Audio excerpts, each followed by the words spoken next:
As I passed down Ludgate Hill, I noticed a stall brimming with apples and pears, and feeling hungry, dismounted to buy some.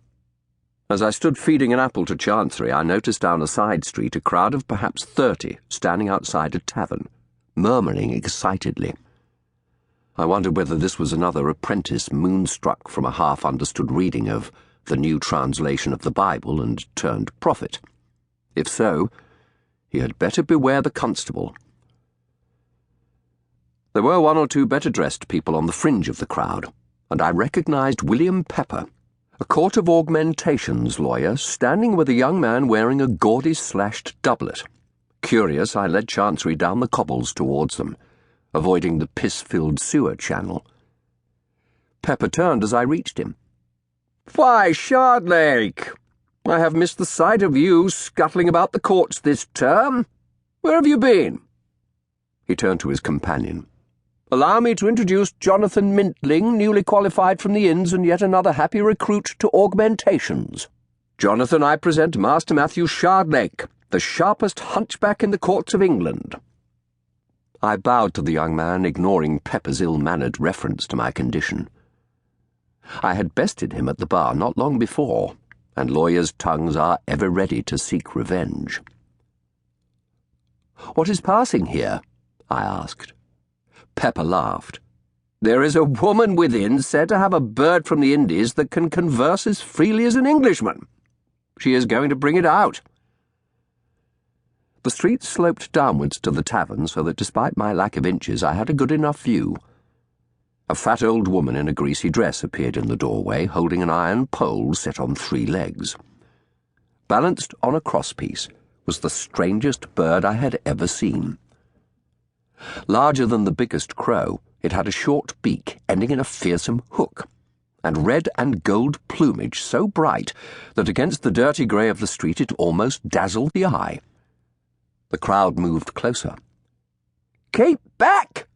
the old woman called in shrill tones.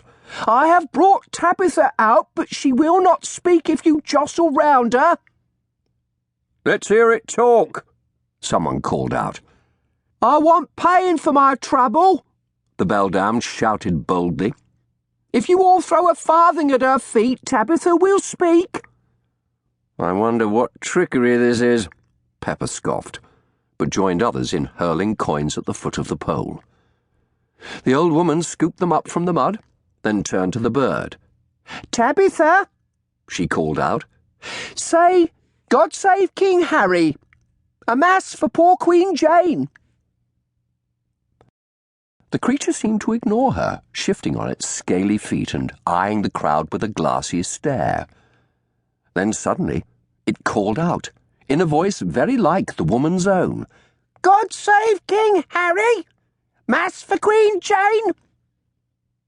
Those at the front took an involuntary step back, and there was a flurry of arms as people crossed themselves. Pepper whistled. "What do you say to that, Shardlake?" "I don't know. Trickery somewhere." "Again!" one of the bolder spirits called out. "More!"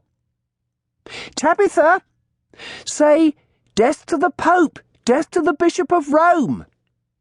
"Death to the Pope, Bishop of Rome, God save King Harry." The creature spread its wings, causing the people to gasp with alarm. I saw that they had been cut cruelly short halfway down their length. It would never fly again. The bird buried its hooked beak in its breast and began preening itself. "Come to the steps of St. Paul's tomorrow," the crone shouted, "and hear more. Tell everyone you know that Tabitha, the talking bird from the Indies, will be there at 12.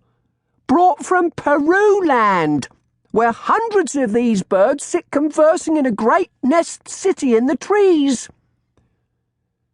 And with that, pausing only to scoop up a couple of coins she had missed earlier, the old woman picked up the perch and disappeared inside, the bird fluttering its broken wings wildly to keep its balance. The crowd dispersed, muttering excitedly. I led Chancery back up the lane, Pepper and his friend by my side. Pepper's usual arrogance was humbled. "I have heard of many wonders from this Peru the Spaniards have conquered. I have always thought